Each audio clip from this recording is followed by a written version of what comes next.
Here we go.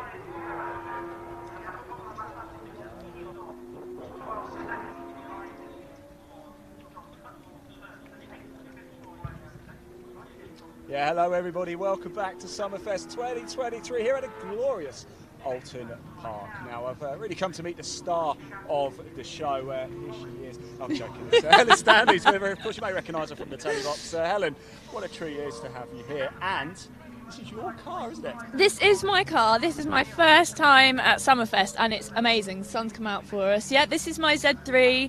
It's my daily driver. So it's daily driver. Not perfect, but it's pretty damn cool. Oh, nearly. This is absolutely amazing. Now you're decked out in the 90s vibe as well, aren't you? The only thing is though, Ian, this is generally what I look like. So I haven't had to do much to dress like my car. But, you know, we'll just... You do have a Walkman on though. I do. It's Sony cassette, might not be Sony. It was, yeah, no, it was. I actually took it off because I kept tripping over it. But yeah, it was Sony Walkman, old school. Now you obviously drive a BMW, so you're a big BMW fan. When did the love affair start for you? So the first fast car I ever drove was my dad's 3 Series BMW. When I was learning to drive, he let me drive his car, and I'd been driving a Fiesta. So when I put my foot down in the BMW, I was like, oh my God. This is what a car should be like. And ever since then, I've always thought, oh, I'd really fancy a BMW. And I got the E30 first, which is massively modified. And then this is my daily, and it's quite, I'm trying to keep it quite sort of factory spec-ish. Well, it's your daily, it's a Z3. It's quite a unique daily to have, though. How did you come to acquire this? Because I don't think sensibly. I think I had a Z3 before and thought with my heart, not my head, and it was rotten, so this was the replacement. But I did actually do quite a lot of research before I bought this one, and they only made 200 in this colour, and two of them are here. So yeah. Right, Helen, we need to get out. I don't know if I'm going to be able to get out because this is quite low, isn't it? I have lowered it and made it hard to get out of. Let me just get my creaky knees out. You'll be fine. And we'll head on. Because we've got quite a lot coming up in this particular section as well. We're going to take a little walk through some of the cars, aren't we, through the decades of BMW, chat to some of the owners as well. We're going to have a quick chat with Lara as well from Munich. She's all the way over from Munich, so she's just in here. I'm just going to quickly grab her out for a second if I can. Where is she? Lara, can we just grab you for a second? We'll do it out here just because the light can change quite a bit. I'm afraid we're going to have to share mics here, but Lara, you're all the way from Munich. Yes, and you've got quite a big role here with the Car Club, haven't you? Tell us what you do. What I do, we are responsible for BMW Club and communities, so we take care of BMW Car Clubs all over the world. We have more than 700 clubs, so also including... Sorry? That's answered my next question. Yeah, also including Mini and Motorrad, of course. Yeah, fantastic. So we go to events. We also have clubs coming to Munich. We organize everything. The club was, Nick was there last year, and we tried to organize like guided tours and all the things they want to do in Munich. What have you made of your experience here at Summerfest 2023 here in the UK? I'm still processing everything. It's I didn't see everything. I still need some more time. It's still early, isn't it? Yeah. Ask me in 2 hours. Right, we'll come find you in 2 hours. I'm going to let you go because you're a busy lady. Thanks so much for talking to us. Should we keep going through, shall we, Helen? Because we've got a very special feature about to come up. And I can see the young man we're going to have a chat to, actually. Here he is. Let's grab him very quickly. Matt, it's great to see you. Thanks for coming down. And you're about to do something quite special. I am, yeah. If we could just borrow the mic with Matt as well. How are you feeling? Nervous, very nervous. Okay, but right. For those who, I don't know where your lovely partner is, but for those who don't know what's going to happen, what are you about to do? Propose to my soon-to-be fiancée. And we're going to do it live on camera right now. So, should we go find her? What we'll do, Helen, with this, if it's all right, if I pop that in there, because then we might be able to use that to sort of reach in here. What do you reckon? Should we do that? I'll hold it. We'll go through, but we'll have a quick chat with her first, and then that's her with the tattoos. After you, Helen. So we're going to have a quick chat with Leanne here. which is Leanne's car, sorry. The one with the bonnet up. The one with the bonnet up. Let's grab Leanne. Can we just have a quick chat about your car, if that's okay? We are live for the live stream, so do come on over. And we've got Helen Stanley here, who's a BMW buff as well. Tell us about the car, because it's absolutely beautiful. She is, yeah, very beautiful car, very expensive as well. But no, 420 bhp, yeah, matte black. I don't know. I'm like, I'm not prepared for this. Okay, why BMW? Why BMW? Wait. What? Yeah, you know that.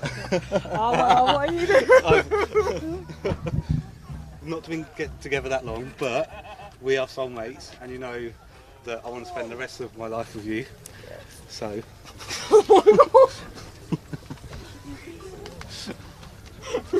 Will you marry me?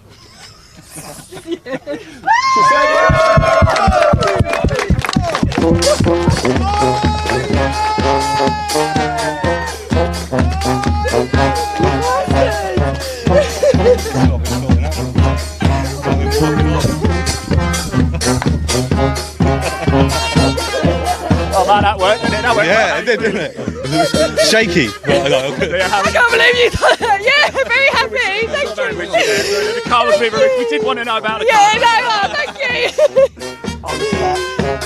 Oh my God. Oh, wow. Helen, I'll give that back to you. Congratulations!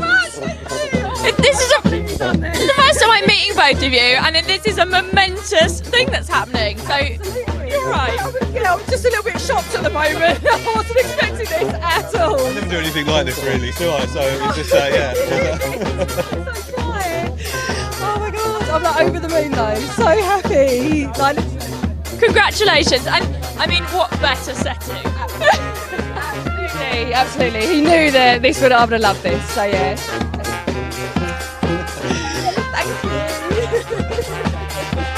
Right, brilliant. Well, the Fat Cat Brass Band here are playing as well in celebration. Look at this, Fat Cat Brass Band here as well playing in celebration and all that. You jumped in a little bit quicker down. I know! Well, there we go. It was a surprise, wasn't it, for everybody? So it certainly was. Now, if you are here, you'll be hearing these guys today. I don't know about you, Helen, but I've got a few moves up my belt. You ready? oh, that's impressive. Very good. Whoa! I'm going to tell you a bit of stop there. There we go. Fat Cat Brass Band here at BMW Summerfest 2023. Congratulations to Matt and Leanne. They are going to be getting married, and hopefully we will get an invite as well. Probably not, but what do you like? What an amazing thing to happen. Isn't it? It's like, wow, okay, there we go, we've got a proposal. Fantastic. Right, he sort of jumped in a little bit, didn't he? But should we go for a little walk around some of the cars as well, shall we? We've got a chap here. Yes, Got some spares BMW to sell. I'm assuming you're 2002. Richard. Yeah, you're right. How you doing, Helen? Hi, nice to meet you. Yeah. I saw you at the NEC, if you remember. Yes. That's it, that's You it. have this done? Yeah, well, it's in the car park outside then. Yeah, that's it. Oh, good to see you anyway. Disappointed, there's only 302s here. Oh, wow. That's it. There's William down there, William Beaumont. That one there. That's it. Nice, really. Well, it makes it extra special, doesn't it, if yours is it? But no, I mean, we had 57 at Gaydon 6 years ago. You know, so just goes to show. But you're selling some spares here. How's trade going today? Sold a few bits, but Yeah. so that's it. Help people out with the cost of restoring one of these, you know what I mean? That's it. Anyway. Richard, thanks for talking Have a to us. good I really day. appreciate it. Good luck. See you later. Enjoy the rest Lovely of to the see day, you. won't you? Helen, you're just known absolutely everywhere, aren't you? You know, Well- you're here, you're there, everybody knows you. But what a day it is, what a beautiful sign. Let's have a little look at some of the cars. Anyone's particularly grab you? Oh, do you know what? It is like being a kid in a sweet shop or a referee at a yo-yo match, because it's where on earth do you look first? Because I'm always drawn to BMWs at Say, shows. referee a yo-yo match. Yeah. I've never heard that before. That's brilliant. Normally I go to shows, I'm drawn to BMWs, but this is all BMWs, so it's just sport for choice, aren't we? It's are. absolutely incredible. We are going to take a little walk through. We've got decades. They're actually split into regions, aren't they? We were hoping some people might be out and about in fancy dress, but not quite everybody has done that. Well, that's Nick Thomas over there. Yes, He's in his he 80s has. get-up, of course. Looks very good. And I have dressed up, but I always look like this, so I know maybe that's the case with some of the folks here. They just always dress like that. I've just thought I'm going to a funeral, but could be going to a wedding. You never know. I'm sorry, but we have to stop here. We have to stop here. Let's go see if we can find the owner, shall we, and just have a quick chat. Sir, is this yours? I wish. No. It's fine, though, isn't it? Do we know whose it is? Is the owner about? He disappeared. I don't know where he went. He must have seen the camera coming. This is top of my dream car list. Is it? Absolutely top. Nothing else beats this. I just think it's fantastic. That's the chap there, is it? Ah. Do you mind if we grab a quick word with you? Because Helen Stanley here, this is top of her dream list for cars. So she would love to take it home. Is that okay? No, I'm afraid not. Not today. Tell us, how did you come to acquire it? Oh, I guess it was a bit opportunistic, a little bit. I've been looking for quite a long time. This one came up. It needed some work doing to the inside. Someone decided that red leather would make a good interior. I quite like it. Yeah, it was very well done, but more about my taste than it didn't sort of really work with the car to me. So I like cars to be in good condition. Yep. And taking an original one, this material doesn't wear very well. So Right. if you'd taken an original one and retrimmed it, it would have probably spoilt its provenance in some ways. So the fact that it had already had something done to it and I was putting it back the way it was originally sort of appealed. So it's a passion project, isn't it? It's the type of thing that money can't buy, unfortunately, Helen. This is the problem. How long have you had this for? About 10 years. Wow, it's literally.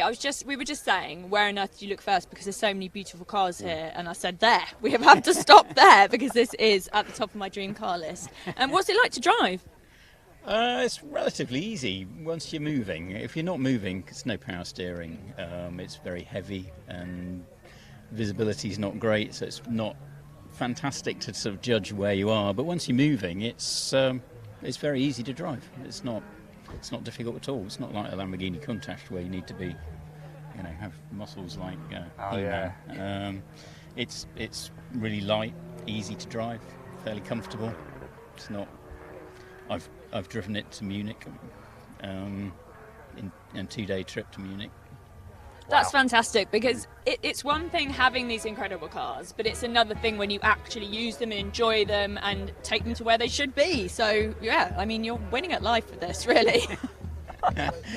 Well, it doesn't like not being used. I mean, going to Munich is probably a slightly extreme sort of mileage for trying to keep it moving, but I try to do a couple of 100 miles a year minimum, because if you don't, it will stop working, and then it's difficult to fix as parts aren't very readily available, let's say, and even if you can get them from BMW, they're usually very poor quality.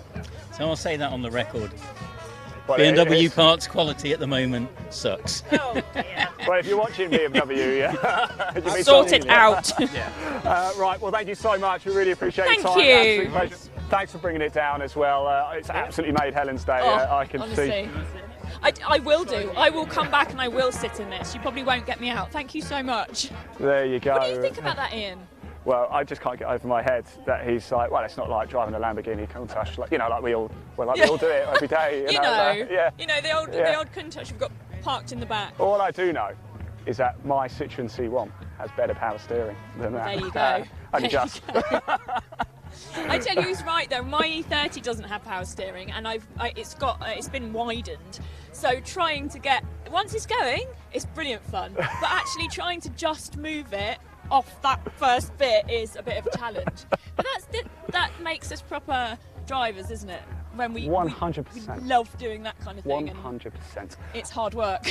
Right, we're starting to make our way through the regions. But if you do have a question or comment or a question for Helen, please do comment in the chat section. The live chat is open at Live Sport Now. Is the best place to do it. If you comment there and keep it clean, we can show it on screen. So please do get your comments in. Questions for Helen. Don't bother asking me anything. It's just no point. But let's keep on going down. We're going to move into some regions here. We've got the North East region up coming into this one now. Anything up here, Helen, take your fancy? Well, it's just so nice taking a walk in the sunshine, have a look at some cars, isn't it? That's the thing. It's just it's such an incredible day. We're really lucky with the weather. Obviously, the car gods are shining down on us, and I'm probably going to trip over at some point because I can't look forward. There's just so many things to see. It is difficult, isn't it? It really, really is. Obviously, you're a massive BMW fan. The Z3, your Z3. Was that always the target, is Z3, or was it opportunity came along just to think, oh, here's something kind of cool that I like? Or Well, so the one I initially bought, which was the think with my heart, not with my head option, turned out to be very rotten. So Right. my mate John bought it for his son to teach him how to weld, because that's really that all- was rotten then, wasn't Yes, it? exactly. But it's nice because it means it's not going to get scrapped. But driving that just gave me the bug for the Z3, and the fact that a Z3 was a Bond car, and I used to love watching James Bond with my dad, and yes. you know, all the Bond Let's cars just are head just down the here, coolest. shall we? Let's run down this aisle. Yes, of course, the Z3. It was Pierce Brosnan. Z3? Is that the one? I actually don't remember. anybody I remember remembers- the cars and not the Bond. If anybody remembers which film it is, please do let us know in that comment section. We've got a lot coming up today as well. As soon as we finished, Helen guiding us around the BMWs here in the infield at Alton Park. We've got the BMW Car Club Race 1 coming up. We've got the grid walk first, so myself and Charles Boniface will be on the grid for that, and then we'll bring you the full race coverage with commentary and post-race interviews. A little bit later, we've got Will Bowman. It's going to show us his top 3 cars of the show as well. Race 2 coming up a little bit later. And Helen, you're going to take us out for a little spin as well. I'm going to come and I think talk you've to got some these friends here, Helen. lovely I'll let you go have ladies, a chat. actually. Hello. I've only got one mic, so I'm going to have to share it between everybody. Explain who we all are. So we are showing off our cars, yeah, down there, yeah. Plus, we are exhibiting our business. Fantastic. So, obviously, it's wing mirrors. Yes. Yeah. Exactly. So, tell us a little bit about that. Chris will tell you because he is the boss. Okay, so basically we are selling all BMW wing mirrors from 2012 upwards. So we got all retrofit sets with power folding mirrors. We got old parts like casings, glass, covers. We can help with everything. Yeah, that's it. That's really good, because the amount of times a terrible driver will knock off your wing mirror or they just get old, it's really nice to be able to replace them. That's fantastic. Well, enjoy the show. It was lovely to talk to you. Thank you. Excellent, thank you. Right, Helen, let's keep going down because I've spied a few rather fine-looking cars I'm down trying here. to find some either older things or I'm very attracted to the bright coloured cars as well. BMW did some cracking colours. I didn't realise actually until that It's a proposal. Yes, look at these. Your shoes actually match as well. Yeah. You have really. I'm very. You And really my gone to nails town here. and my phone cover. Blimey. It's become a problem. What's the official colour? What's the Fiji official? green. Fiji green. Yeah, they Oh. only made 200. And so I'm going to find out how many are left. This is another car on my list. Well, we've just been talking Sorry. about red leather interior. It does work, doesn't it? I like a red leather interior, I have to say. And I mean, this is an Alpina as well. I was wondering, do we have the owner? Is this? I wonder if the owner's we know about. the So owner? If we say it loud enough, somebody might just appear. No, they're I probably can got take off- this off your hands if you're not here. I know, it's quite crazy. Like, you would never leave this just lying Oh, around, God, would you? that is absolutely beautiful. Come around and let's have a little look inside the interior as well, and around the front as well. It seems people might have just dipped off to go get a bit of lunch or something, mightn't they? We are getting close to lunchtime here. So much to bring you throughout the course of the day. I hope you're having as much fun as we are. Comment what's your favourite BMW as well. I actually think the 7 Series from the 90s. Yeah, that's a good shout. And this isn't, I thought this was Z1 from over there, but it's not, it's a Z8, so It's a apologies, Z8, yes. don't yell at me. But it's still a fine looking machine. Let's keep going through, shall we? See if there's anybody we can... Oh, I spy another hello. Z3. Another Z3. Another I've never Z3. seen so many Z3s in one place. In It's fact, lovely. Yeah, there's 2 together actually, isn't there? This one hasn't been lowered though, like yours, Helen, so I Oh, can yeah. probably get out of that one a little bit. You're going to take it for a spin a little bit later actually as well in Oh, your Z3, we are. We're aren't you? gonna go around the Do parade, the parade lap. Yeah, That'll be so, fun. No overtaking allowed, I've been told. Okay. So, I think we have to go quite hello. slowly. How are Hello. you? All right? Recognise your voice. Oh, I I don't. know who it is. Is that good or bad? I don't know. So, is this your car? It certainly is. Well, I can't get the mic over to you. Can you We tell can us go about round the if car? you like, Helen. We'll nip Right, round. I'll go If you don't round, I'll mind go opening- round. Windows open that side, yeah. This is lovely, and this is a very eye-catching... What colour is this? It's BMW Individual Imola Red. So I've got individual Fiji green, and I was just saying to Ian how amazing BMW colours are over other manufacturers. So tell us a bit about this car, how long you've had it, and why. Right, I owned a series of the model before this, but the 6 Series, and they had 2 650 V8s on the run. So it was going to be a V8 again, and with the move over to the forcing over to electric cars, I said to Kathy, I said probably the next car's got to be the M8. So I had an M8 on test for the whole weekend and just couldn't get on with it. Too harsh, too in your face all the time, which yeah, for a daily user, which a lot of road tests have kind of said the same since. It's just a bit too fast for this country. You need autobahns for it. So we had an M850 on loan for the weekend, and yeah, it's a fantastic motor. It's a nice blend. You can have both things. It's Jekyll and Hyde. Put it in sport mode and it's just like the M8, and it's popping and banging and doing all the nice things. But then put it in comfort mode and it's like a Rolls on motorway. It really is so quiet. It just eats miles. That's fantastic, because I was talking to somebody before, and not all of us can have more than one car. So the fact this does everything in one vehicle and it just looks incredible is perfect. Four-wheel drive, they've added four-wheel drive as well, which you've got the traction. And I said I'd never have a four-wheel drive vehicle because I'm a proper rear-wheel drive nut, but yeah, you can just drive it you can drive it quite hard and not have to worry about it in all weather. Fantastic. Well, it's lovely to speak to you both, and I absolutely love your... Do you name your car, by the way? Yeah, I think I'm one of the only people that... I'm going to find someone else. Coco Supersonic. Yeah, it's related to Oasis and the colour and, Can't fault you on that. Oh, good, yay, you're an Oasis fan. Oh, fantastic. Well, there we go. We shall be best friends. See you later, guys. Nice to meet you. Can I just jump in there as well, Helen, and say, who isn't an Oasis fan, Well, by the way? the thing is, if I find someone who isn't, I don't really know what to say to them, so it's good that they suggest. Favourite Oasis song? Oh, God, that's so hard. I don't know. It changes. It does. At the minute, I love Supersonic because it says about driving BMW, and I've named my car after that. So I'm going to say Supersonic for now, but in a day it could be something else. Do you know what? Acquiesce is my favourite one. Oh, do you know what? I was going to say which one's your favourite. Yeah, good choice. Which is a great choice. Oh, well, of course, I think it's a great choice. Now, we started the day here at this car as well, it's 6:35. It would be great if we could chat to the owner. I think he's just given his phone number, so we better be quiet, actually, haven't we? We don't want to give out phone numbers on the live stream. No, we don't want to do that. That's probably not a good So idea. we'll grab a chat in a minute, because this is absolutely wonderful. This lady over here as well, saw her this morning. Fiona was desperate for me to not get her on the live stream, but Fiona, you are on the live stream. Yes, How's it going today? Brilliant, yes. What's your role here? Marshal. Because I saw you guiding the cars in, doing an amazing job, Yeah. making sure everybody's organised. Is Yeah. anybody giving you a bit of headache today? No. Everybody's had a good time? Yeah, Everybody everybody's- enjoying yeah, themselves? lovely. What are the big bosses like here at BMW Car Club? Brilliant. You can be honest. Yeah, no, We'll they're cut the camera fantastic. for 30 seconds and No, they're fantastic. Yeah, fantastic. yeah, Right. Nick's fantastic. Yeah. Excellent. Very well said. Very well Yes, said. yeah. Going to let you go. Thanks for talking to us. No Sorry problem. for Thank ambushing you. Like that. I did say I'd come and find you, didn't I? Oh, Helen's got. We're about to. I think we're about to have a chat here as well. This is Graham. Oh, I think we're waiting for him to stop talking to this guy, and then we'll have a word. Thank you very much. Hello. Can we grab you and talk about your car, please? You can.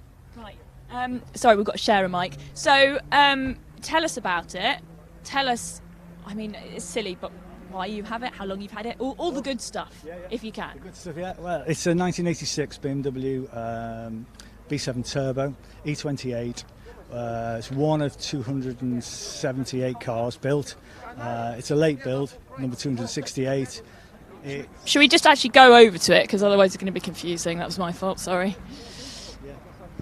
And yeah, I've owned it for 12 months, and that's all. Yeah. What? So, I mean, the thing is, as Are you a general BMW fan? Yeah, I've got about 5 of them, and I've had them forever and a day, so this is just one of them. That's very impressive. That's awesome. But it's really hard, I think, to actually kind of hone in on whatever the next one is. So what made you go for this? You know, I mean, it's kind of obvious, but... Well, probably down to its rarity, just the way it looks, the way it drives. It's just a phenomenal car from the 80s. You wouldn't believe how well it actually drives. Just drives like a new car, really, and with the performance to match as well. It's great. I mean, it's left-hand drive, but it doesn't really matter. That's the thing. I think you adapt, don't you? And I love to hear when people have got fantastic classics like this and they're great to drive, and I think that's what we need to let people know is they drive really well. You don't have to have a new car all the time. Do you prefer driving classics? Yes, definitely. On a nice day like this, I'll always take a classic out and I'll leave the new car. Not that it's not that new, I just prefer the older stuff, you know. They just give you a better feedback and better vibe, and they are just they don't build them like this anymore, do they? You know, so that's why I love them. It's proper driving, isn't it? And looking very good whilst you're doing it as well. Yeah, it's lovely to meet you. Can I just quickly ask about the number plate? Oh yeah. I've been trying to work it out. It's my dad's number plate. He always had. He passed away about 3 years ago, but he always had them on nice BMs and Mercs. And I think it's quite fitting. And he'd be looking down, thinking, "Yeah, I like that." Be proud, Dad. Eh? Yeah. Excellent. Thanks for Thank sharing you that so with us. much. We really appreciate it. I love that. There's always really lovely stories behind cars, isn't there? It's fantastic. It's what I love about doing what we're doing now, is because you get to talk to people. It's we obviously do the motorsport a little bit later, and cars going around fast around the racetrack. It is pretty cool. Yeah. But talking to the people here as well is absolutely awesome, isn't it? Well, I reckon we've got about time for one more, Helen. Is there a car that is really piquing your interest that you would love to go and have a closer look at? I would There's a load of Z3s up here. Oh, don't say exactly. Oh, if we can see an E30, I'd like that, because I have an E30. I think there's there's one right here. Well. I don't know if all the boys are going to want to talk to us. This is very nice. This is an M series. This is, isn't it? Yeah. Hello. Will you talk to me? Is this car yours? Yeah, it is. Okay, right. So, this is an E30, and just tell me about it. Tell me why you've got it, because with all due respect, you're pretty young. So just. Well, so where it started, I mean, this car is from Ipswich. There's still a sticker on the back from where it was bought. I got it last year, February. My first car. I mean, we were looking at just normal stuff like a Polo or a Fox or something that I was going to buy, and it basically ended up this coming up on eBay and my dad finding it, and if I'm honest, he had been wanting one. He had been looking for a while, so for him this was the perfect excuse. We went down to see it all the way, 5 hours, because I'm from North Wales, and the guy had bought it off this older lady who had had it since 1989. She had had it since about 2015-ish, and then it was bought by this new chap who had had it for a bit. We think he had got it resprayed, the wings and the doors, but left the roof, bonnet and boot lids original, and we ended up buying it off him. He only drove it 400 miles in 7 years. So the car was sat in a garage for a lot of its recent life. When we got it, it was running on 3 cylinders. You know, it just hadn't been driven properly in ages. New spark plugs, went over the injectors, drove it a bit, and ever since it's been perfect. The car, you know, it's amazing. It's done 140,000 miles. I did about 1,000 miles in the first month before I'd even, you know, had my license. And yeah, the car's original, nothing's been changed on it, and I plan on keeping it that way. I love that. I was talking to somebody earlier about sort of younger people getting into, you know, classic cars, and I love the fact. So this is your first car? Yeah, this is my first car. I mean, what a cool first car to have. I just think that's amazing. The fact you've kept it original. Are you going to keep it original? Yeah, well, I think this is in, you know, too nice of condition, you know, to even think about touching, you know, and I've had my fun with it. And I mean, the main part is it's been an experience, you know, no ABS, no traction control, you know, learning to drive in this and driving for over a year now. or nearly a year. You know, it's been such an amazing first car to have. You know, and there's nothing like it. And I'd encourage, you know, anyone sort of my age to go for an older car, but just if it's nice, leave it. I love that. And the fact that you can learn to drive, when you've learned to drive in something like this, you can then drive anything, so it's perfect. Thank you so much for talking with us. And do you name your car? I haven't come up with a name yet. I don't think I will. I'm not sure what name it suits, to be honest. Well, let me know. I seem to be the only person that names their car, but it's lovely to meet you. Thank you. What we'll do, actually, we'll ask the viewers what they should name the car. I think that's a good idea. Comment in the chat section. What are we naming this car? I'm jealous, by the way. My first car was a Rover 214, night fire red, two-tone grey panelling, beige interior, fake walnut dash, cassette player. 1994 L Reg it was. That wasn't the year, by the way, 94. I was far too young to drive in 94. Yes, that didn't happen. I'm very impressed by the cassette player. That's very exciting. I was the only person driving to college in a 5-door family saloon, blasting out House of Pain's 1992 album. That's how cool I was. Keeping it real. Yeah, hasn't got any better. Thanks so much for that, by the way. What was your first car, Helen? We'll move over here quickly. Well, it wasn't a BMW, unfortunately. It was a Ford Fiesta. But as I was saying, when I drove my dad's 3 Series, that's what got me into BMWs. Well, I loved them anyway. I've always loved cars, but actually going that fast in a car, I was like, oh my God, this is what I need in my life. So. There you go, that started the bug. Helen Stanley, thank you so much for joining me for that walkthrough. We've seen it all, haven't we? We've heard from Lara from Munich. We've seen a marriage proposal. She said yes. We've had some great stories here as well. 17 years old, that's his first car. Man, I hate that guy. There you go. I'm going to let you go, Helen. Thanks so much for joining us. I'll catch up with you a little bit later. I will. Though. See you later. Just before you do go, though, you know absolutely everybody here. I'm sure everybody watching already knows who you are. But if they do want to find out more about you, how's the best place to get in touch with you or find out about you? So I have a car club called Hell's Car Cult, and the whole purpose of that is it doesn't matter your budget, your knowledge, whether your car is halfway through a restoration, because they normally are. It's all about kind of the people. So that's Hell's Car Cult on Instagram, and then my Instagram is Helen Stanley Official. So there you go. Hit me up there. You know what to do. Helen, thank you. I'll take that from you. Real pleasure. Take care, and I'll see you a little bit later. Thank you. That was wonderful. Right, so everybody, that's not it though. Stay tuned because we've still got a lot to come up today throughout the rest of this broadcast as well. Next up, we have the BMW Car Club Race 1 Grid Walk. So we're going to head back over to the pits very, very shortly for you. That's scheduled for about 12:30. Don't know why I'm looking. I don't have a watch there.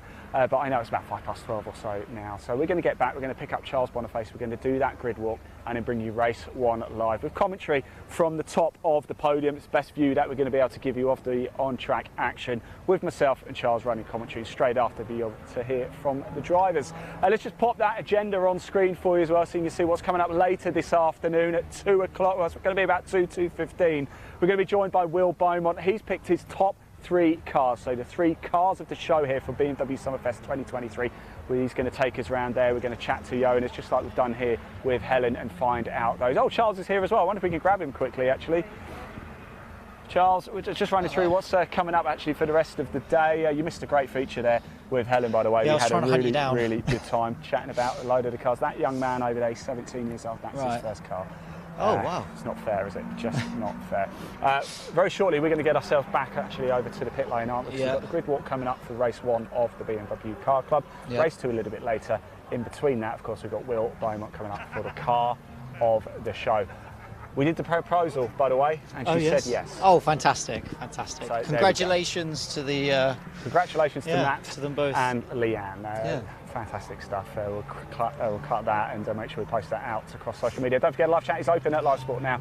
If you're watching there, please do hit subscribe as well. There's a lot to bring you throughout the rest of the day and a lot more motorsport throughout the course of this year with us. And if you do want to find out more about the BMW Car Club, there is a link in the body of this broadcast. It'll take you straight through to the BMW Car Club's website. Give it a click. We're going to go for a short break. However, stay tuned because last year it was Summerfest 2022. It was the first ever Summerfest taking place. It was at Donington Park last year.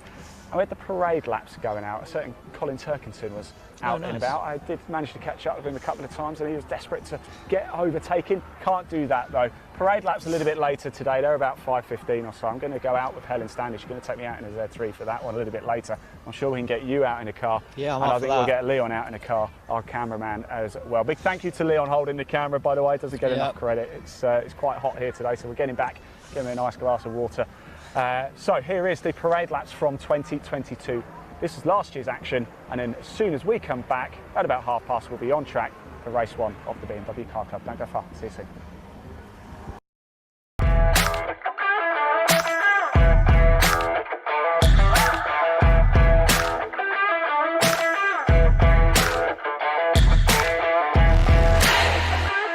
I think they're going to go now, aren't they? Yeah. Out onto the circuit. I think they're going to do a couple of laps. Is our understanding of how this will work. But this is coming at the end of the BMW Car Club Summerfest, which has been held for the first time at Donington Park here this weekend. Tell us about how the event's gone. Oh, well, absolutely knockout, and I think everybody's pleased with what's happened here all weekend through the hard work of many individuals. Thank you, everyone, by the way.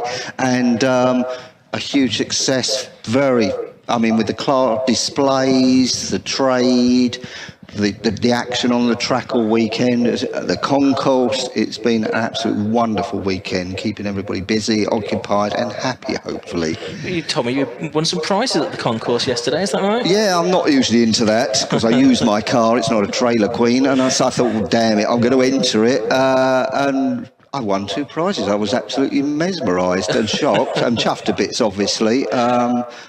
Perhaps you can pick out a few of these cars of interest, Richard. Yes, right, we've got a Z Roadster just gone past us there, followed by an E39 5 Series. That looks like an M3, the newer V8 version. Oh, there's the pace car. Why are they in front of that? I think the pace car, there's more than one pace car. There's one halfway down as well. M Roadster.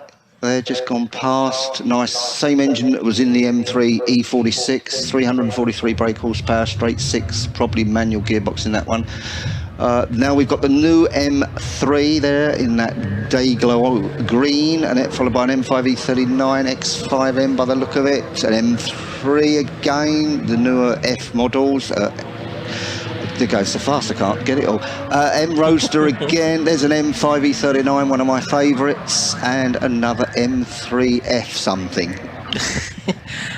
Big year for the BMW Car Club, isn't it? Because is it the 70th anniversary this year that's been celebrated? Yeah, absolutely massive. So big celebrations. You don't know this, I even wrote to the Queen. Did you? I wrote to the Queen and invited her here this weekend because she's celebrating 70 years of absolutely, yeah. I thought, why not? What could be a better way of marking her 70 years on the throne than coming to Donington Park to and waving the checkered flag, God forbid. Exactly. Also, we forgot to mention was the 50 years of M. I was going to just ask about that because that was celebrated at Goodwood as well, wasn't it? Earlier this year. BMW UK. I mean, that's been huge. 50 years of M since they've developed the first road-going M car. I mean, there was the 530 MLE in South Africa they did for a race series, but then the one that everybody knows was the M1, of course. That's right, yeah. Fantastic car, fiberglass, Italian designed, 277 brake horsepower from a straight 6 engine, 24 valve. We've got an M3 just gone past his E30, obviously. M36, yes, roaring away there. Obviously got a Vanos problem, I'm joking. M6 now, was that on M8? Oh, they all look the same now, this is what you're saying, the styling and 6 Series, there's the new M3, as we said, with that grille, what's the word I'm looking for, either Marmite. That colour, you could argue, was Marmite. It is a bit, isn't it? Everyone's choice. I think it will grow on us, I really do. You know, BMW's on the old historic stuff had massive grills, and people go, oh, but hang on, that's what we had in the early days. Here we've got a 1M, they're rare, only 444 of those made in right-hand drive in 3 colours, Valencia orange, black or white, M3 E36 Cabriolet, M3 E30, M5 again, I've owned 2, beautiful cars, V8 400 brake horsepower from a 5-litre engine, manual. Everyone's lifestyle's different, whatever fits your lifestyle. And we like, you know, I run the O2s, and the good thing about the O2s is they're all welcome. We don't care what they're like. They're rusty, as long as you're here and you enjoy it. We help each other. You know, internationally, we've had a guy from Holland come over this weekend, all the way from Holland, in his 2002 with his wife. He's here for a few days. So straight on the ferry, the crack of dawn this morning, straight off the port, I'm not sure which port, straight here today. He even won a prize, no kidding, as the best 2002 touring, which is the hatchbacky touring. And he won, so like, what? He's probably hopefully had a great weekend. Absolutely right. That's fantastic. That you know people have been attracted from overseas as well. You're a big O2 enthusiast, aren't you? I sense you've got that car. Is that for you? We had the ultimate BMW race. Was that the ultimate BMW, the O2, in your opinion? The O2 is just so much fun, honestly. I keep telling people, you've got to go in one out. It's so fun, lightweight, fun, fast. I've got the TII, the fuel-injected one. It's modified. You just put it in the corners and go. And well, that's the thing. You put one of your O2 against some of these big M5s and whatever, modern cars, then they're going to be tiny and so lightweight in comparison, aren't they? Much more nimble as a result of that. B-roads, I'm going to be right on their tails, trust me, officer. When you've broken every record. For the best of us, the day will come when you've finally done it. When you've made it to the top. Pushed every limit to its limits. When every corner is taken, every line crossed, and all the applause earned. When you've broken every record, and your reputation precedes you.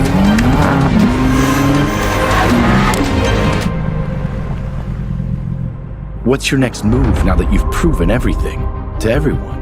You start all over again.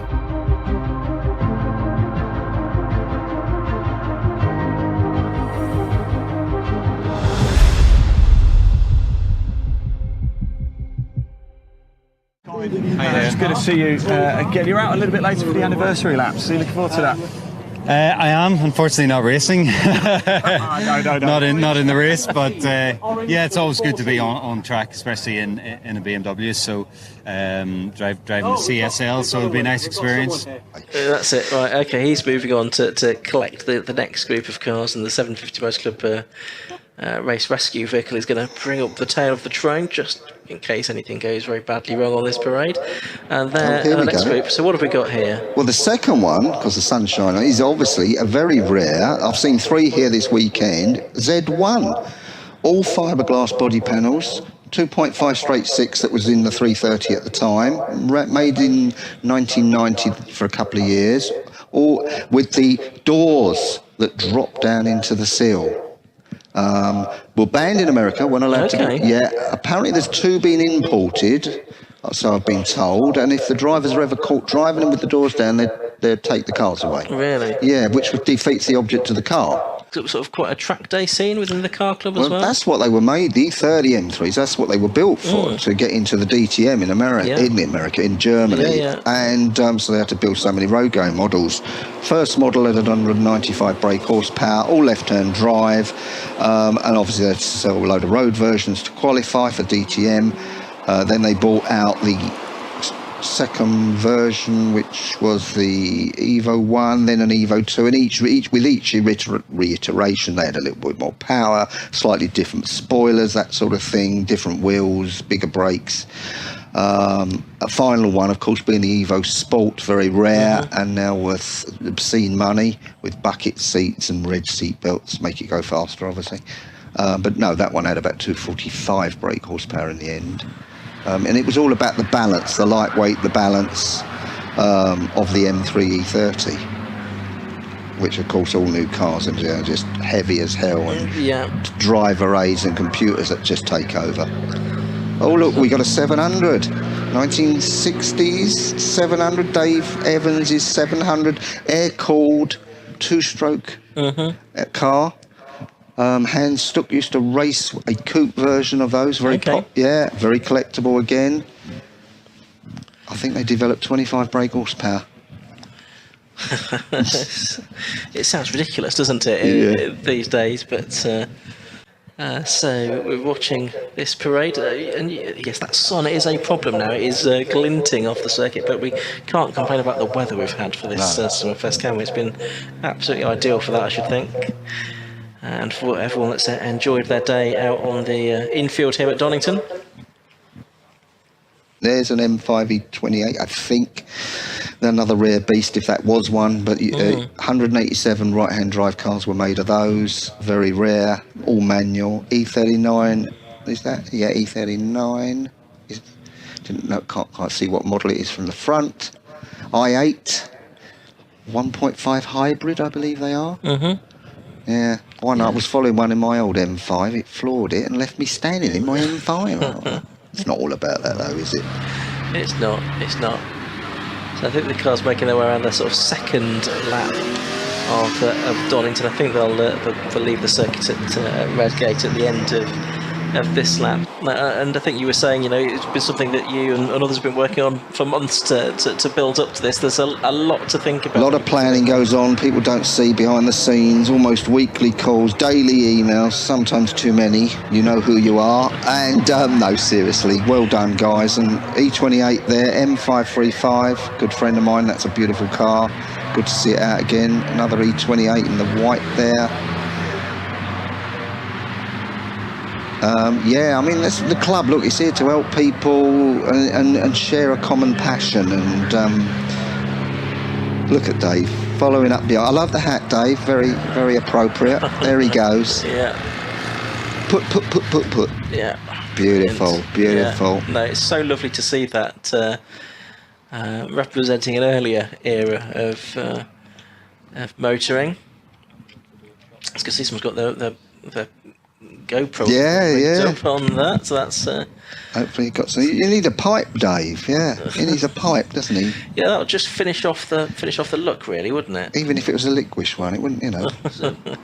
We'll see the BMW Car Club Racing Championship out again with the 750 Motorsport, I think 3 more times during the course of this year. And I think often, there's some of the local centres sort of go along to visit the racing, don't they, at the BMW Car Club Racing events, and watch the racing and display their cars in the spectator area. Yeah, I can't forget, of course, obviously Neil McDonald, who does a lot of work for the motor racing side of the club, and his hard work and effort he puts in. Well done, thank you, Neil. And a big thank you to all the staff and helpers this weekend for all their help and hard work on making this a fantastic weekend for everybody.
Right, everybody, hello and welcome back here to Alton Park. Something a little bit different this time, Charles, actually on the hallowed concrete here of Alton Park. The start-finish straight here, race 1 coming up for the BMW Car Club. Just going to take a little look at some of the cars, see if we can grab some of the drivers. I believe it is Graham Crowhurst on pole position. Can I just grab that very quickly? Sure. Charles, I'm just going to grab Graham if I can. Graham, it's good to see you again. How you doing, mate? You good? I'm very well. More importantly, you're pretty good, aren't you? Is that where you are? Getting there, yeah. It's the best position to be in. Best seat in the house. Yeah, it certainly is. Alton Park's quite tight and narrow as well, isn't it? So Yeah. being out in front is obviously a huge advantage, as it always is. I mean, Yeah. that's a given. Yeah. But there's opportunities out there for people, isn't there? So you're going to have to work hard. Yeah, well, the main one is get it off the line. A lot of last year was pole position, 4th by turn 1. So the key is getting it off the line, and after that, I mean, even if I drop back, like you say, lots of opportunities. We'll have a good race. I'll just touch on the livery as well. I've never seen anything like this before. It's crazy, isn't it? Yeah. How did this come about? Yeah, it's a BMW art car design by a guy called Jeff Koons, and like I said to the other interviewer, it looked a lot easier to do than it was. So big shout out to my wife for helping me. It does look hard. It was every sticker was individual, one by one. We don't have budgets for printed wraps, so How long did it take to do that? A week solid. A week solid. Yeah. Wow. So let's hope it stays that way. Best luck. Best mate. Really appreciate it. Let's keep on going down, shall we? Sorry, Charles. There you go. You jump in. One of my Feel free. friends. If we come on round here, they very rarely get any TV time. Some of the medics that are here here working in the ambulance crew, I assume again today. The important question, I think, first of all, is what cake do you have with you today? I think we got blueberry muffins today, I think. Oh, lovely! That's absolutely lovely. Obviously, you guys not normally seen behind the scenes, unless obviously drivers happen to come across you at the worst possible moment. Do you want to fill people in at home about something or a few things they may not be aware of that you guys do? Basically, we're here with similar to the marshals, but obviously we've got a bit more experience. Basically, we're obviously for safety. If a car goes off, driver goes off, we're obviously first to the scene most of the time to make sure the driver's all right. Extricate drivers out of cars if they are injured. Doesn't happen very often anymore, so which is a good thing. Cars are getting safer, circuits are getting safer. So basically, we're here for having, not for using. So yeah, we hope to go home. I'm not actually doing anything, so we should watch good racing. Yeah, brilliant. Well, I'll let you crack on. I know we've got a fair few more drivers to speak to, but it's nice to see you, and I'll probably see you next at Brands, I reckon. Yeah, see you in a bit. Sorry, and there we go. Right, Charles, we're here with Nick, actually from BMW Car Club. One of the men behind the scenes putting it all together, Nick. Yes. When do you actually get to rest? About 10 o'clock tonight. It's been worth it though, hasn't it? What an event It's been brilliant, yes. Now, I know you also wanted to say a bit of a thank you to MSV for all of their support. Yeah, there's a whole load of people I want to thank, actually. Yeah, so MSV have been absolutely brilliant. MSV at the circuit here have been so helpful. They have been absolutely superb, yeah. But I'd also like to thank my organising team. Yeah. Got a team of 8 who've been working on this show for the last 6 months. They have been brilliant. We had a team of 25 volunteers helping marshal and run the show this morning. They have been superb as well. Just so many people have been behind this show, and they've all been great. So thank you, everyone. Can I say thank you to you as well, because this is quite a get-up, isn't it? Look at this. This is my Frankie 1980s. says relax. Yes. Yeah, I've looked like I've just for a funeral, actually. Nick, thanks so much. We're going to crack on and keep walking through some of the cars. Right, the grid order, Charles. Let me just give you that back. This is Paul Cook here. He's in 3rd place for this race. It's going to be a 20-minute race here around Alton Park on the international circuit. It's a circuit you know quite well, Charles. Yeah, I know it relatively well. I've not done loads and loads of laps around here, but enough to pick up a couple of trophies and that. So yeah, I especially love it in the wet. I especially love this circuit in the wet. It's very unusual for me to be at Alton Park and it be dry. This is Paul Cook's car, as I said. He lines up in 3rd place. Look at this helmet, by the way. Does that ring any bells? Well, I think that's the helmet of Ayrton Senna, or at least a tribute helmet of Ayrton Senna. Yes. Yeah. Very internationally known, that helmet, I think. I think Right, it'd here we have, be hard to find a more famous one. We've got Lee here, the car number 1 as well. But Lee, you're not up there with Graham? No, well, different class, so we got no chance of getting near Graham. We've let him have an extra 100 horsepower than us. Well, so. let me just tell you a little secret. He's not the best starter at times. His words, not mine. So it has been known of him getting in my way on the line. What are you expecting from this race, Lee, anyway? A good race. So we got Mark Burton's come out this year, and he's got brilliantly prepared car, and he's quick out the box. So there's not a lot between us. So hopefully we'll have 20 minutes of fun. So it's how nice is this? Because we don't normally get this, do we? When the paddock, the grid is fully open and everybody. You feel a bit of a Formula One star right now. It's right? great. Yeah. Do you know what? It felt so strange though, driving around and getting back out the car. Yeah. I think we all sat there and waited for someone else to get out first. It was like. Okay. Yeah, it's normally drive up, literally go. Yeah, so it's like we're really getting out, So yeah, that's great, and the kids and everyone else is walking around, and we got a little piggy on the side of the car, so the kids love that. Is that what it's for? Is that just for the kids? Yeah, is it coming off next week? So no, it's great, and the crowd's here, and we've had a walk around and seen the stalls and all the cars on display. So it's a wonderful day, really. And the weather's been. I was just saying to Charles, it's unusual to come to Oran Park and not be wet. So there you go. Yeah, no. Right, best of luck for the race. Thanks for talking to us. Really appreciate it. Let's keep moving down. That's Lee Piercy there. Lines up in 5th place, but I believe 2nd in class, so worth noting here. Look at the number 14 as well. Oh, how you doing, mate? You're right. It's good to see you. Good to see you and all. Enjoying the weather? Yeah. I wish I bought my shorts as well, actually. I feel a bit. All right. Hello. Apparently I'm on air again, which is always good to see. Are you having a good time anyway? I'm having a fantastic time. Had a look around? Yeah, I've been all over today. I actually turned up in a BMW. Me and my son rocked up, me and my little one. We didn't even know that the BMW Fest was on. We only live 3 miles down the road, so we just popped in and just thought we'd say hello. You didn't even know it was on? No, I didn't know it was on. All I don't pay attention. We've been doing. I don't know. I live under a rock, mate. I live under a rock. But no, it's great, isn't it? What a fantastic grid we've got. Amazing weather. Loads of great people about. I mean, the infield is amazing with the cars they've got on there. It's just awesome. It's a lovely family feel, isn't it? Great summer's day. Summer is officially here. Oh right? Yeah, I'd say so. Yeah. I just wish I had a convertible and a sunroof now. Yes. Thanks for talking to us, mate. It's great to see you. You take care.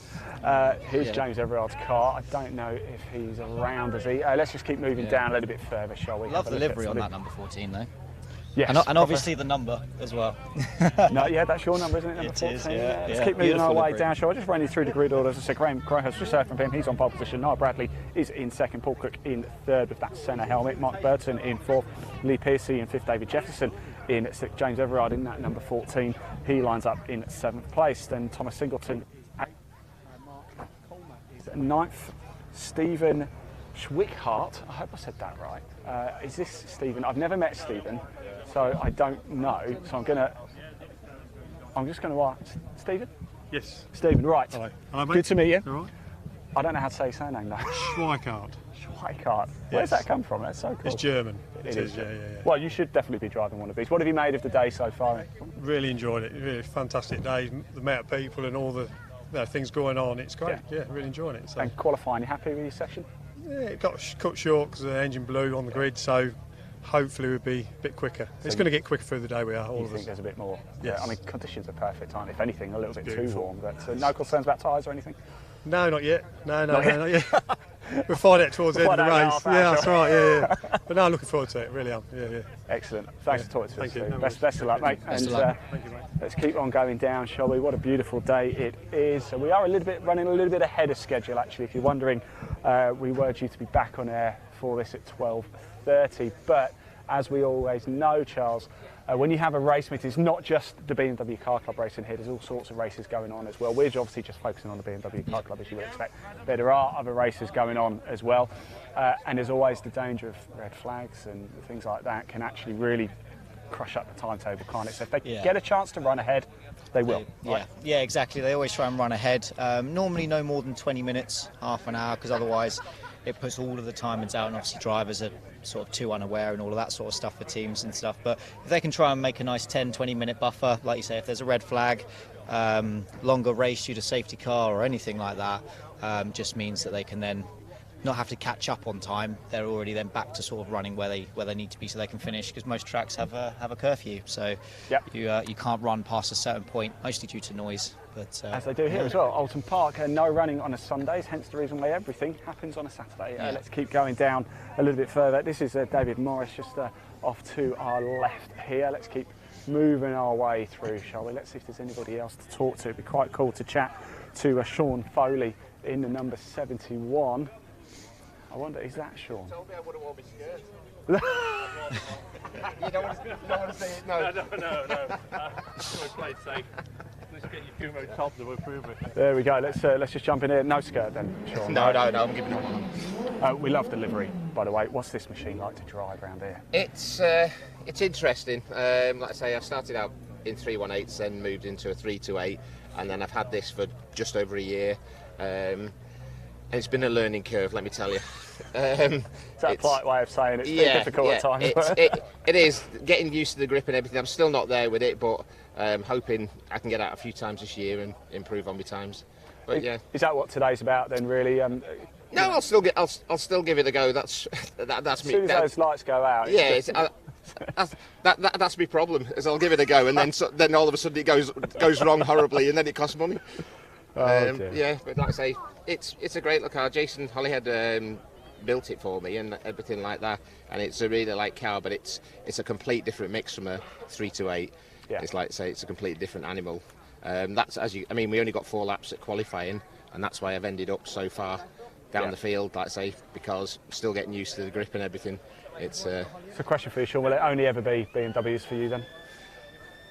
Yeah, to be honest with you, I like a rear-wheel drive car. Like I say, I think that gives you the best thrill, to be honest with you. Like I say, when I was at the 318s, it was a natural progression. When I was at the 318s, when I started, the first lap, they all disappeared, and I was like half a lap behind. I'm like, where's everybody gone? It's like, what's going on? It's like, I've got my foot to the floor. I thought I was going fast.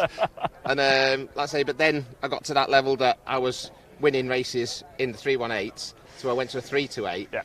But I increased the power so much on the 328 that it'd do 2 races and then blow the engine. So like I say, so that's why they decided to take the next step up and move on to this. Well, I was going to say, fair few aero bits on this car. Sorry, Charles, That's all right. Sorry. Ending the conversation. Ending the conversation. I want to keep it going. Fair few aero bits on this car. Do you find that sort of takes over a lot more than some of the things you've driven in the past, and that's part of the learning curve is to lean on the aero? It's completely different on the roads to the standard car. That's it plants itself a lot more, and you've got to learn where you can actually hit it and where you can't. It's a super light car. I think it's about 1,300 kilos, so it is a really super light car.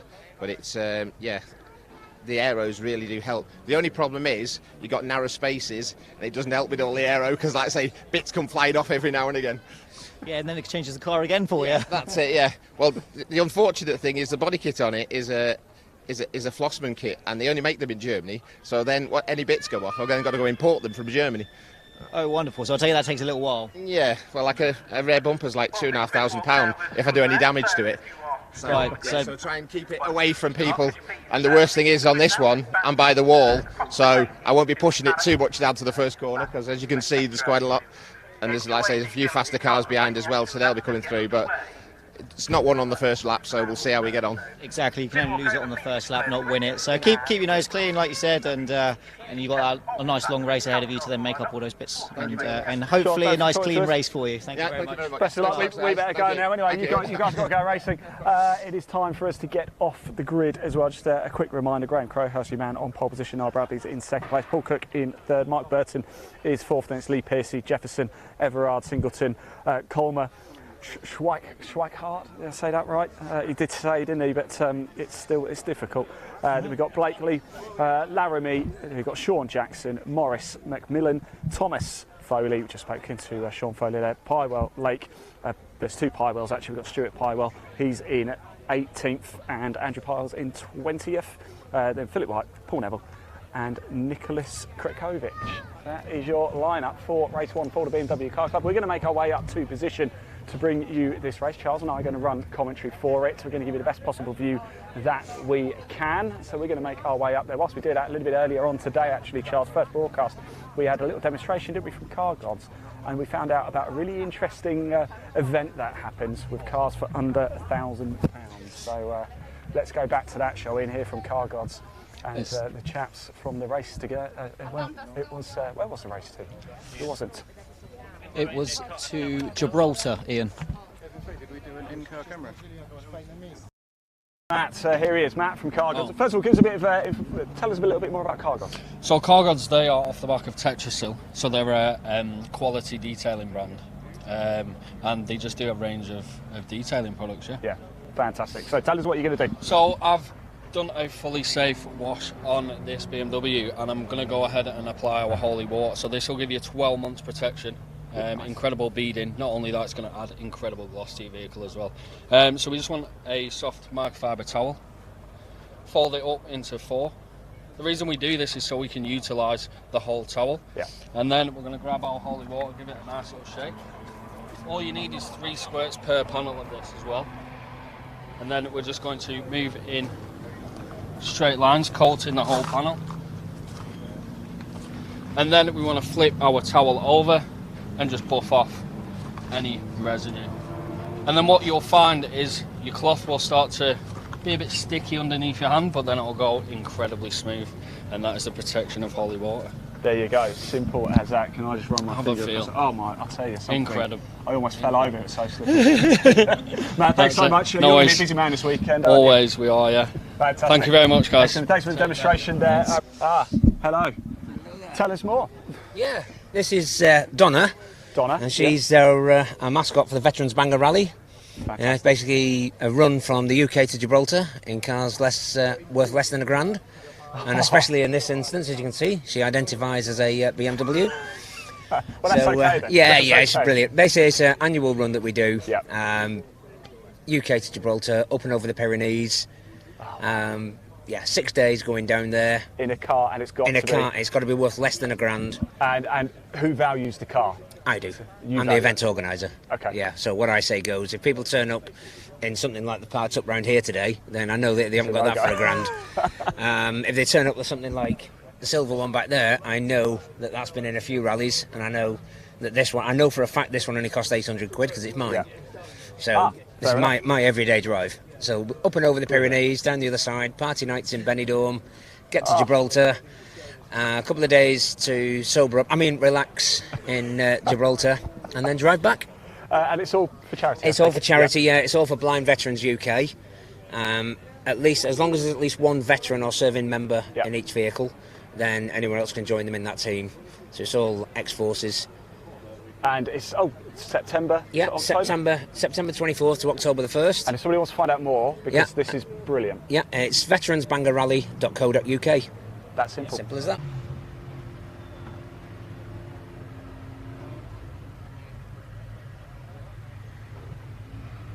Well, welcome back, everybody. Here we are for Alton Park. It's race 1 of the BMW Car Club. We've just seen the grid walk.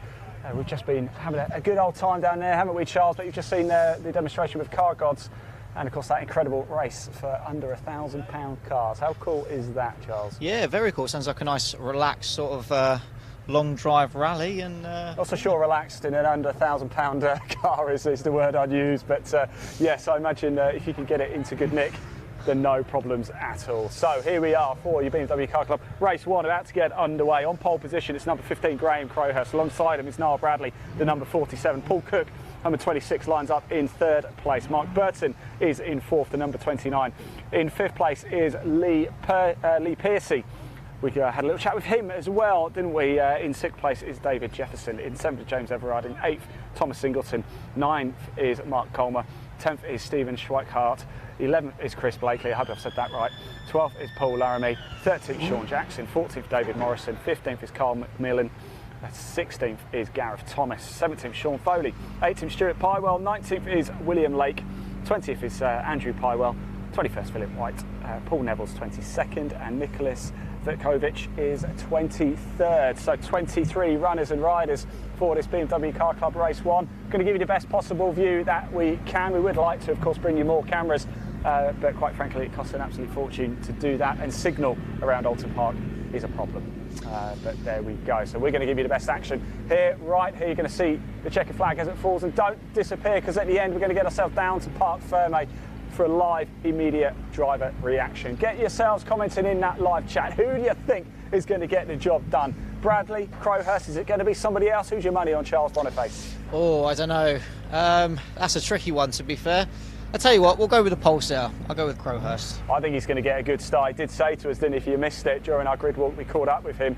He says he has a bit of a problem starting, so that's well worth looking out for. And the livery on that car, each one of those strips has been done individually. Yeah. Took a full week of work to get that done.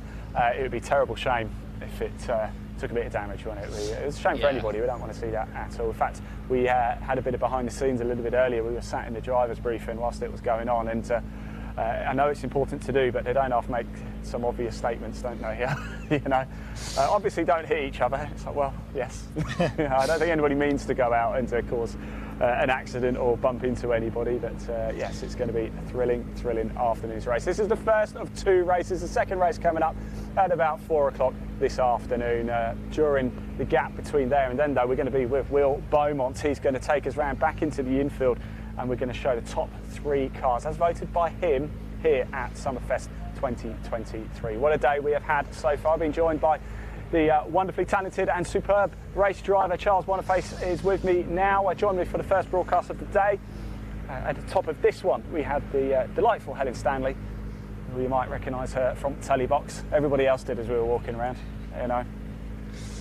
She gets all the attention, and I can see why, I have to say. So it was wonderful to have Helen with us for that, catching up with some of the BMW owners in the infield here. We're just waiting, I think, just to make sure track is clear. Yeah, there is a couple of vehicles at the back, just making sure everything's going. But it is hot, and it gets hot in those cars, doesn't it, Charles? It does, which is why you can see a lot of them have the door open, some of them fanning themselves with keeping the door open as well, that you might be able to see there.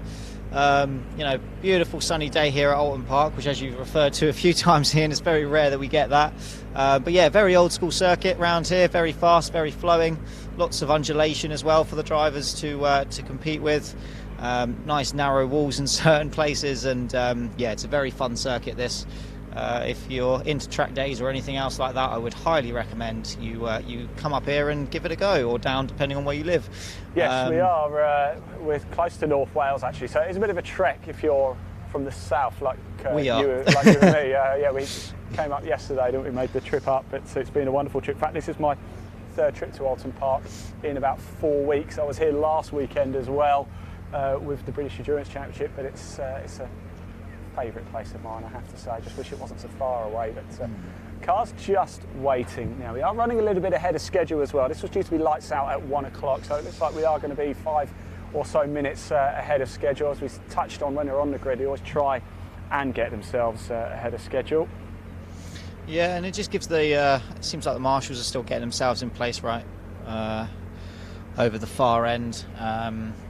Allows the ambulance and everything to get prepped behind the grid. There's always one that follows the pack away, just in case. And obviously the safety car you can see there perched at the end of the pit lane, so that again, if they are required, they will be asked to file out onto track, and if not, back into their holding position at the other end of the pit lane. Absolutely. Cars are about to go round for their formation lap any second now, so whilst they do make their way around, we just want to say a big thank you to our BMW Car Club partners. A couple of images just to show you it wouldn't be possible without you all. So a huge thank you for all of your help supporting BMW Summerfest 2023, the 2nd Summerfest ever in the history of the BMW Car Club. Last year, of course, at Donington Park, I was there for that one. I have to say, I prefer it here because Donington Park infield is vast, whereas Alton Park's a little bit more compact, so it means we don't have to do as much walking.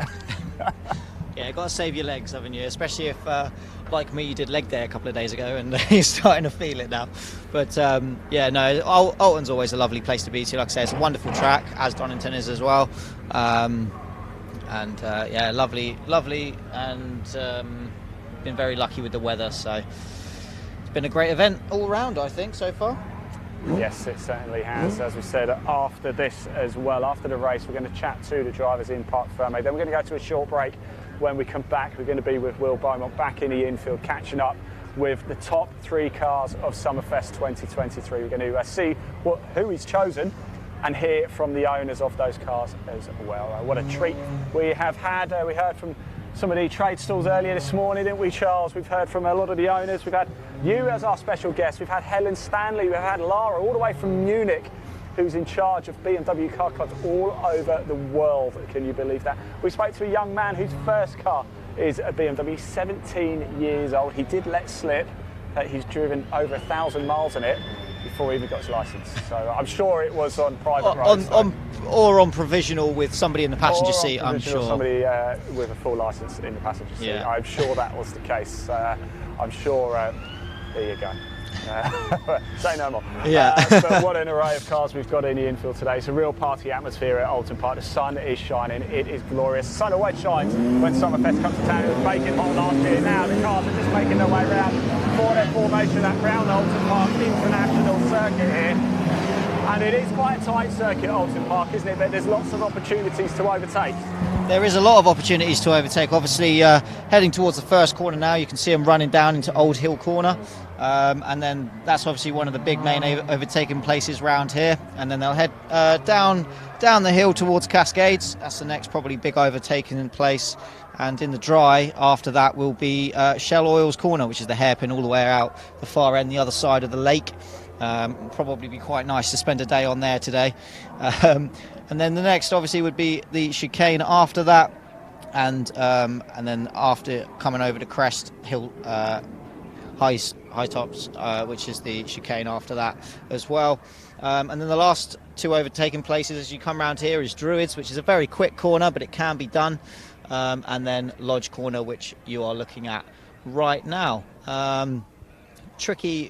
Some tricky corners around here. Even the straights aren't always fully straight. If you ever drive it, you will realise that, again, because of the old school nature of the track, the straights aren't necessarily fully straight, and you have to sort of work that out with your braking points and everything else. I don't think there actually are any proper straights. I suppose Lakeside maybe is the straightest bit on the circuit, or maybe Hilltop as well, actually. But where you're looking now, Lodge Corner into Deerleap, it just curves naturally round to the left, doesn't it, onto the main start-finish straight, and then you might have about 30 metres of straight tarmac, and that's it. Yeah, exactly. In the dry, normally in the wet as well, you'll find that Deerleap is flat, so that sort of counts as a bit of a straight. You're pretty much full chat coming out of Lodge Corner, so makes that straight a little bit longer for you and allows you to have a little bit of time to set up doing somebody on the brakes into Old Hill Corner. But absolutely. Yeah, well, if you are watching this today, tell us, where are you watching from? Are you here in the UK? If so, whereabouts? Or are you overseas? We'd love to hear from you. We want to say a personal thank you to our broadcast partners as well, all over the world. We are Live Sport Now. There's a link in the body of this broadcast that takes you straight through to the live chat at our YouTube channel. Do hit subscribe button there as well. It makes a big difference to us. And at any point, if you want to find out more about the BMW Car Club, you can. There is a link in the body of this broadcast too. We are live across Facebook, YouTube, Twitter, Twitch and LinkedIn, multiple platforms. And a huge thank you, of course, to BMW Car Club for having us back again. We brought you all the behind the scenes last year. A big thank you to Alpha Live. We must say a huge thank you to them for a lot of the content that they've helped and provided us with. We worked very closely with them last year at Summerfest. We had a huge multicam set up there last year with those guys. We've decided to make it a bit more about the infield this year, and I hope you've enjoyed it so much so far. But I do have to say a big thank you to Alpha Life for all of their help and support, particularly Luke and the team there. Very, very good to work with those guys. So here we go. It's almost time to get the action underway. It's Graham Crowhurst on pole position. That was Mark Burton. You just heard the number 29, just trying to get a bit of heat into his tyres there. But it's Crowhurst on pole, Bradley in second, Cook is in third place. Yeah, it looks like we're missing Jefferson, aren't we? Oh no, Jefferson is there. So who are we missing? We're missing... I think they'll do another green flag lap.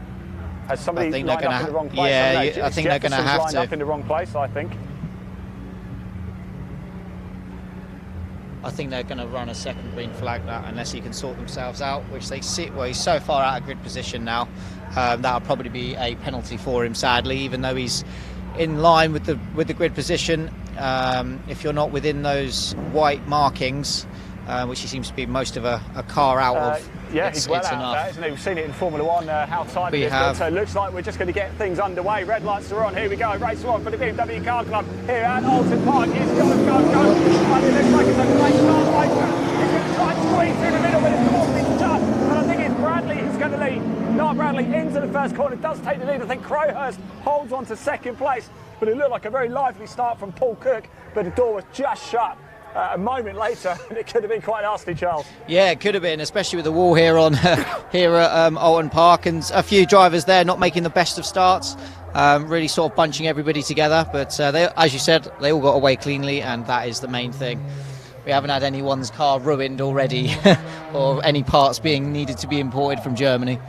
No, absolutely not. Right, so you are going to see a lot of the action, don't worry. We are bringing this all off one camera for you, but of course we'll keep you abreast of the action as the race goes on. It's 20 minutes, don't forget, you'll see more and more of the car. Every single car will be caught live, and we'll hear from the drivers immediately after this race as well. We'll bring you race 2 a little bit later as well, but it'll look like a very, very bright start, and I'm delighted to say I'm hearing on the comms, it sounds like everybody has managed to get round the first half of Alton Park International absolutely safe and fine. So here we go, race 1 underway. Exciting times indeed. I always get a little bit of anticipation when they come back round again. Charles, who's going to be in the lead? Well, I think it's Bradley in the lead who got the best start there.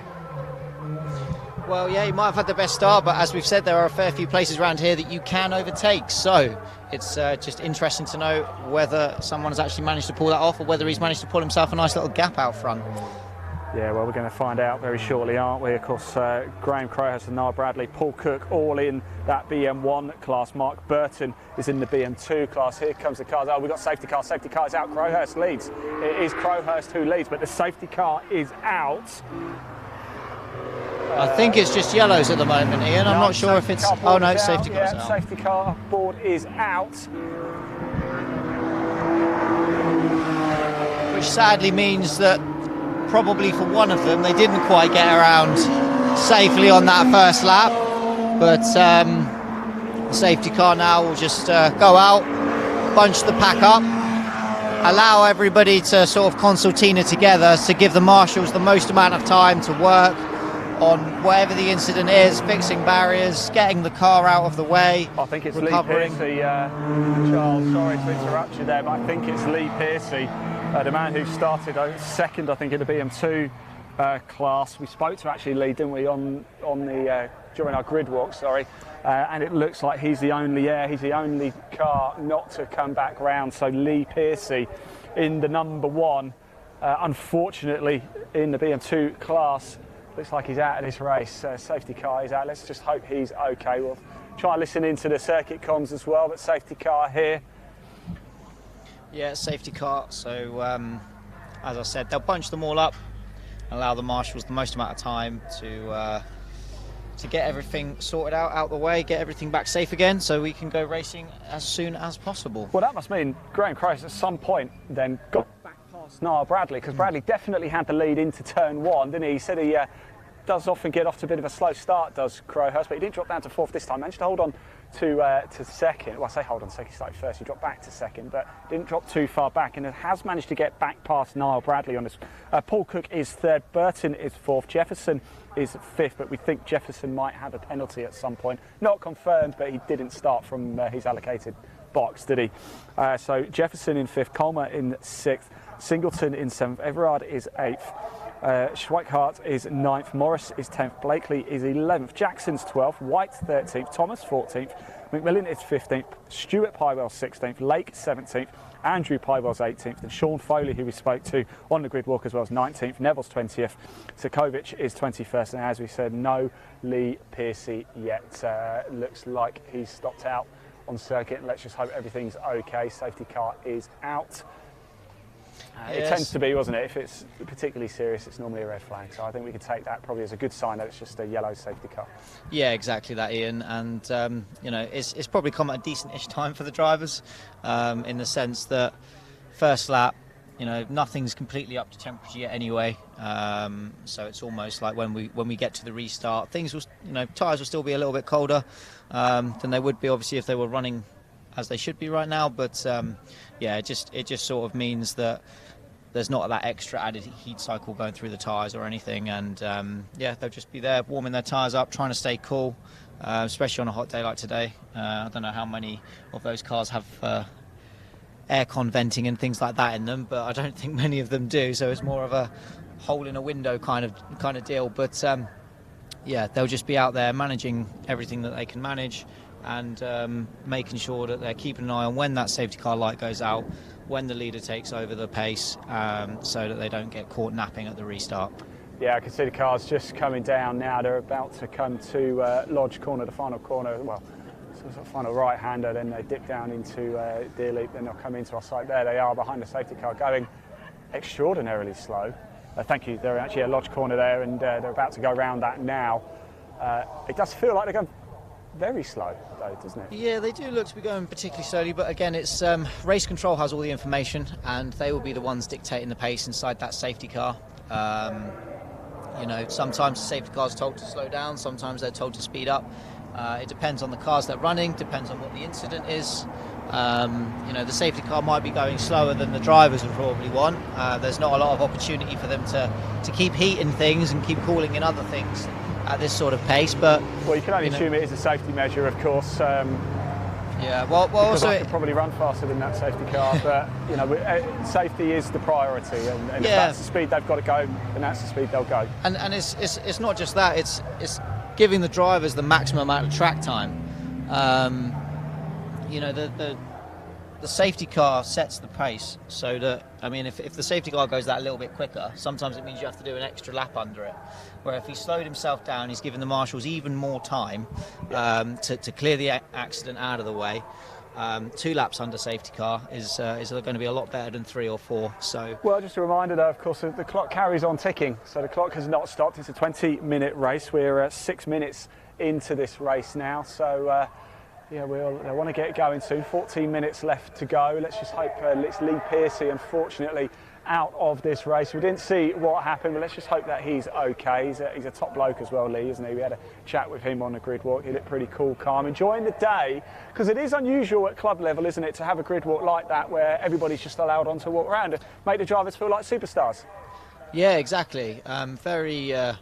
Very rare to have that at club level, and I'm sure, like Lee said, it feels very abnormal to the drivers to stop on the grid and get out your car. And here is some good news, because here is Lee Pearcey now, so he's clearly okay. I just wonder if, well, I wonder what happened actually. It sounds like gravel. It sounds like a lot of gravel, doesn't it? But as you can see, the car looks fairly intact actually, doesn't it? Let's follow it into the pits. But there is Lee Pearcey. It looks like he is going to pull in. Yeah.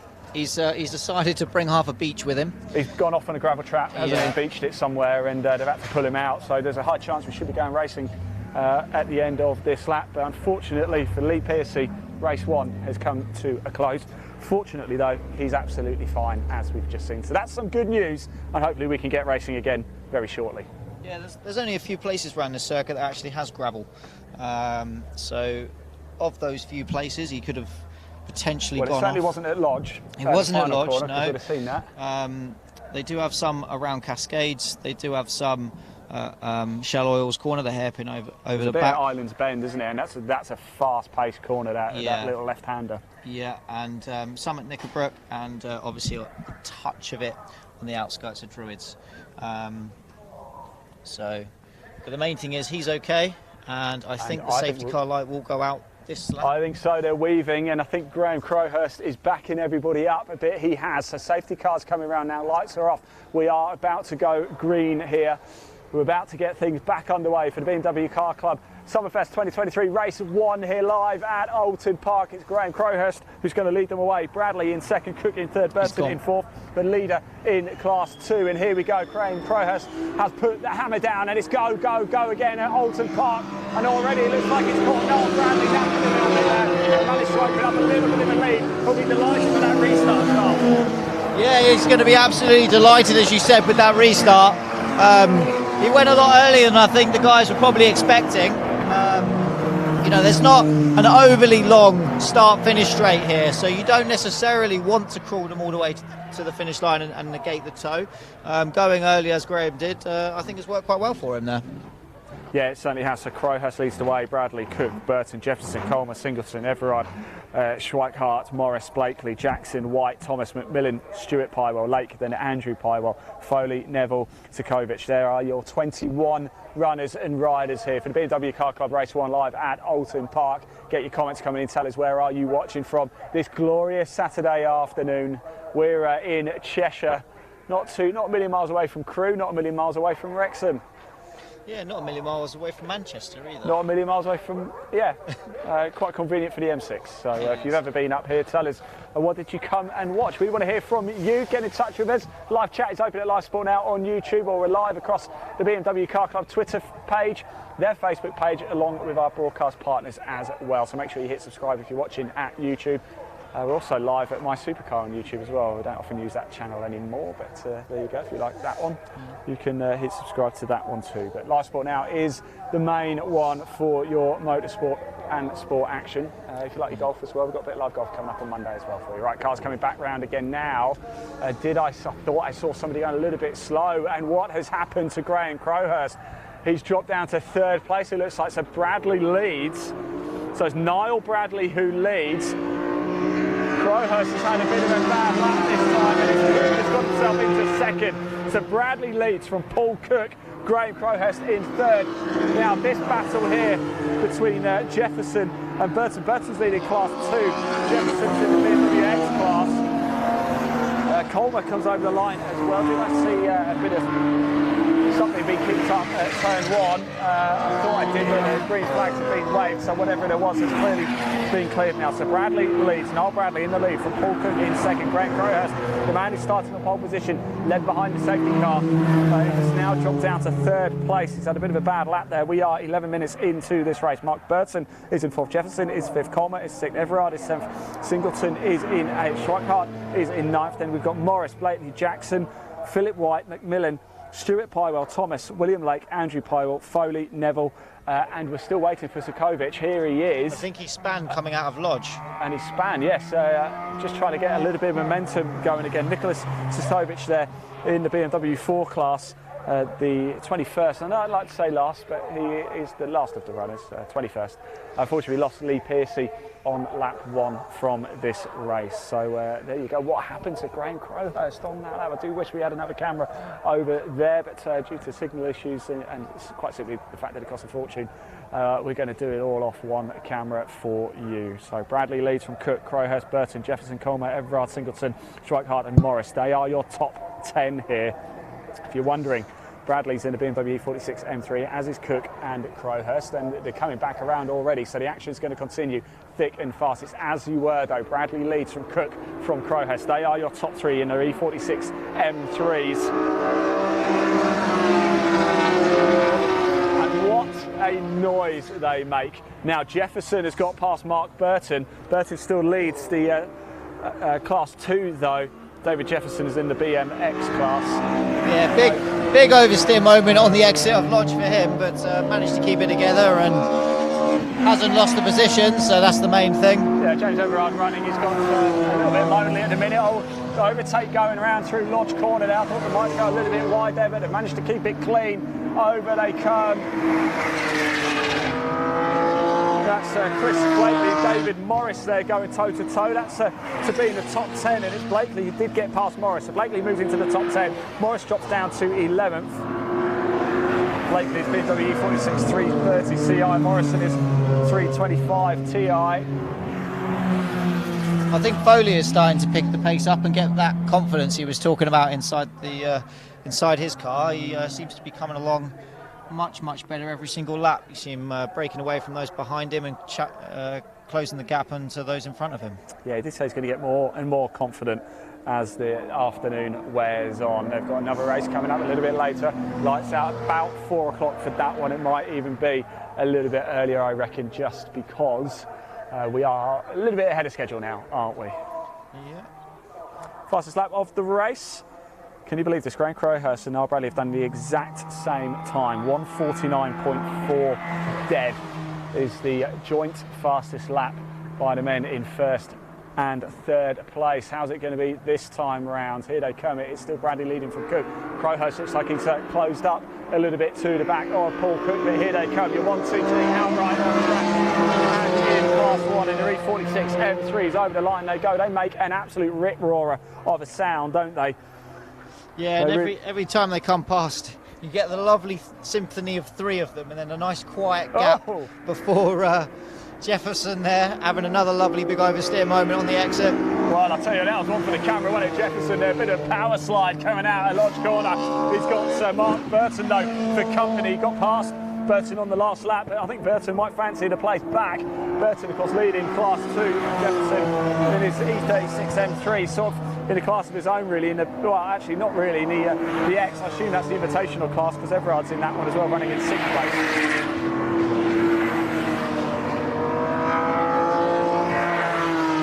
So 15 minutes gone. We've only got 5 minutes left of this race to go. And the guys at the front will obviously be aware of that, and they must be thinking right now, okay, where can I have this guy in front? Where can I make up that next podium position? And obviously for the guy out in the lead, where can I not lose it? Absolutely, yes, we're starting to get to squeaky bum time now. The final stages of this race. Fastest lap now, Graham Crowhurst, a 1:49.25 on that last lap as well. However, Bradley did a 1:49.45 and Cook did a 1:49.58. So we're talking a wafer thin between the top 3. There is literally barely anything, less than a blink of an eye between them. But I can see them coming down now. They're going to start to come up to a few back markers as well. Perhaps that might have a bit of an impact. And Crowhurst is now all over the back of Cook as well. This is allowing Bradley just to get away a little bit, isn't it? So here comes Bradley. They're coming up to the back of the number 42, which is Paul Neville. And I think they've managed to all get through turn 1 without the back marker in the way, which is obviously a relief for those guys that are squabbling over those podium positions, because traffic always plays a big part and you never know which way it's going to go. We do have... I think it's Foley. I think that's Foley going rather slowly. Oh, no. That's a shame.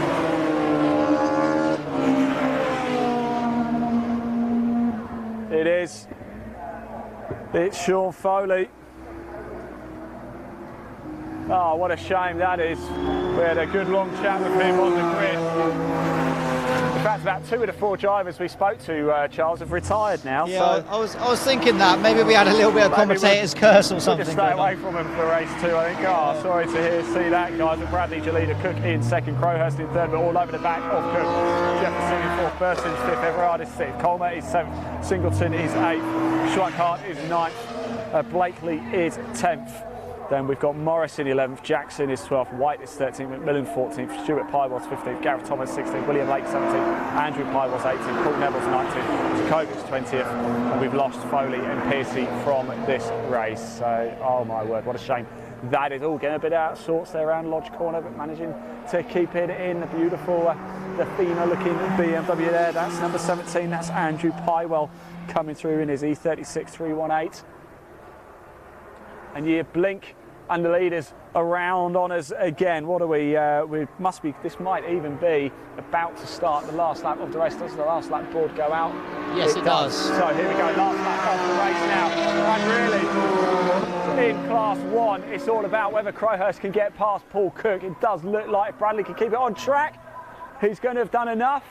So I don't mean to jump in front of the camera there, but when these circuit comms get excited, I get excited as well. Sounds like Crowhurst is going to go for this on the final lap. Bradley, though, all he has to do is keep it on the circuit. Surely he's going to get the job done. He's got a 1.89 lead over Paul Cook on this last lap.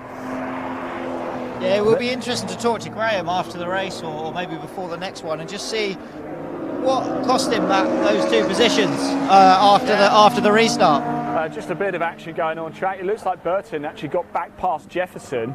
He did, but then Jefferson just has that bit of extra power in his M3, doesn't he, down the straights, and I think it's probably got him back into turn 1 there. So even though they're different classes, a great battle going out on between Burton and Jefferson. Yeah, it's the age-old of a car that's quick through the corners and a car that's quick along the straights. Always makes for interesting racing. We've seen that for many, many years. Absolutely, right. We are back in the thick of the action. It's the final lap here at Oulton Park for the BMW Car Club Race 1. We're going to speak to the drivers straight after this, and we're going to cut off for a short break before catching up with Mr. Beaumont, and we are going to go through our car of the show. He's got 3 that he's chosen. We're going to go see what they are and catch up with the drivers as well.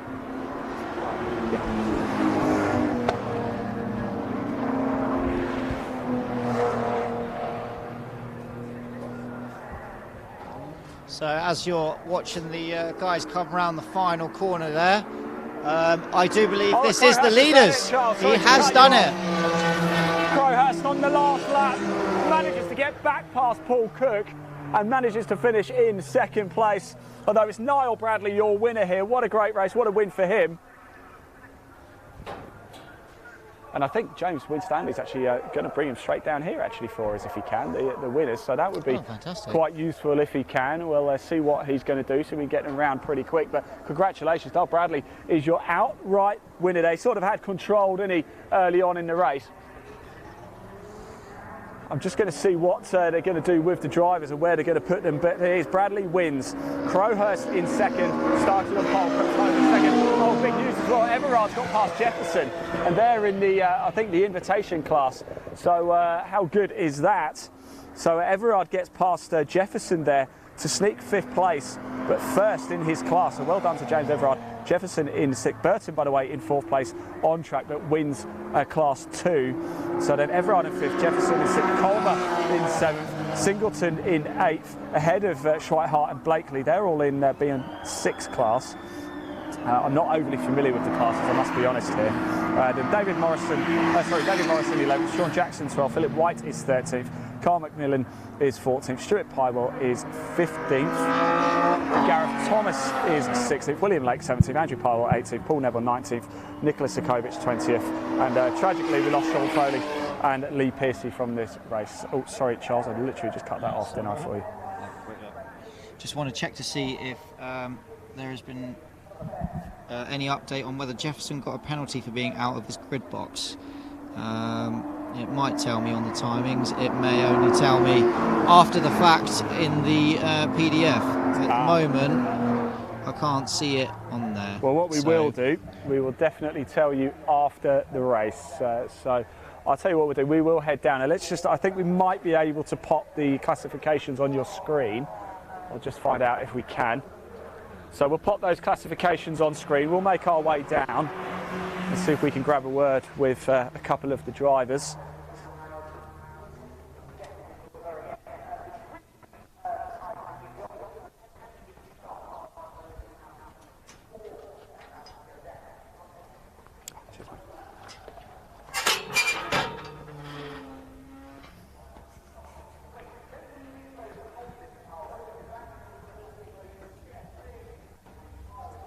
It was quite an exciting race, that one, Ian. It was an exciting, yeah. Well, once it got going, we had the early safety car, didn't we? Unfortunately, Lee Pearcey had a bit of a moment, I think, with the gravel trap. But then when we got going again, we got green flag racing. It was a great battle, wasn't it? Certainly by the front 3 there. Yeah, it was, and we saw a couple of good ones further down the field as well. Some nice close racing there, and no damage to any of the cars, which is one thing that we were particularly concerned about before the race, and yeah, it's nice that they've all come back in one piece. Absolutely. It looks like the 2 cars that retired are going to carry on, as well. Hopefully they're okay. They both drove back under their own steam into the pits, didn't they? So that's a good sign. So hopefully we should have a full complement for race 2 a little bit later. That's going to be an awful lot of fun. I'm looking forward to that one. We've still got a lot more content to bring you though throughout the course of the day. We're only sort of halfway through the day really now. Now I did know James Winstanley, I think, wanted to bring the drivers down, but if we can grab a word with them here. We like to capture the raw emotion as they come straight in. What a battle though we saw between Cook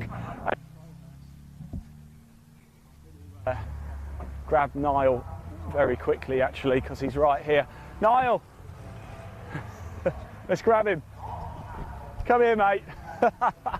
I know James wants to get you all over to the podium quickly, doesn't he? But we thought, how cruel is that? He's going to make you run after just going off and winning the race. But yeah. I tell you what, It looked like a great start by you, but then at some point Graham got back past.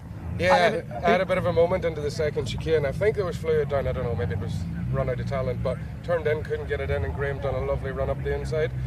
Then with the safety car. Should we walk and talk? Because I'm pretty certain James wants to get everybody to the podium, so we'll do that. We had the safety car then, and Graham made a brilliant start, and he just made a slight mistake going into Druids out the back. And once he did, I got up the inside, and then I thought, get the head down now and get going. Oh, fantastic, yeah. Obviously, you guys were running top 3 very close for the entire race, and it does fill you with a lot of pressure, especially when you're in the lead coming towards those last few laps. So obviously you've handled it more than fine to take that victory. But yeah, especially on a hot day like today, it doesn't make it easy guys. for you, I think. No, it doesn't. No, and I think it's very, very easy to make a mistake because the slightest little mistake that you make, your competitor's going to punish you for it. So, yeah, it's just about managing it really. But we all make them. I make them myself. So it's just trying to overcome them then and finish the race. Yeah, exactly. If we weren't human, then that human element of making mistakes wouldn't be in it, would it? So, yeah, congratulations, brilliant drive, well done. Thank you very much. Let's grab our second place man. Have a quick chat with him, because what a battle you two had, eh? No, you're in the class, aren't you? Sorry, apologies. Yeah, M2 right. Yeah. Well, have a chat with Mark, because Mark, you were having a good battle with Jefferson the whole race. Yeah, really good battle with Jefferson.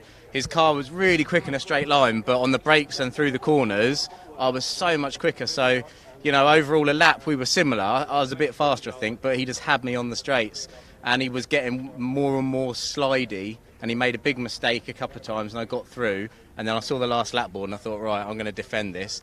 And then that beautiful E30 M3 was battling with him, and I was watching it in my mirrors thinking that looks cool, and it just let them kind of keep off the back of me a little bit. So it was really good though, good fun. Oh, fantastic. Yeah, we were saying in commentary about how that age-old battle of a car that's quick through the corners versus a car that's quick through the straights, and we saw the oversteer moments coming through Lodge a fair few times as well on those laps. So yeah, probably got towards the end of that race and his tyres were probably a little bit shot. His tyres had cried no more at that point. Yeah, they had abused those rear tyres. But the cars with more power, they rely on their rear tyres more.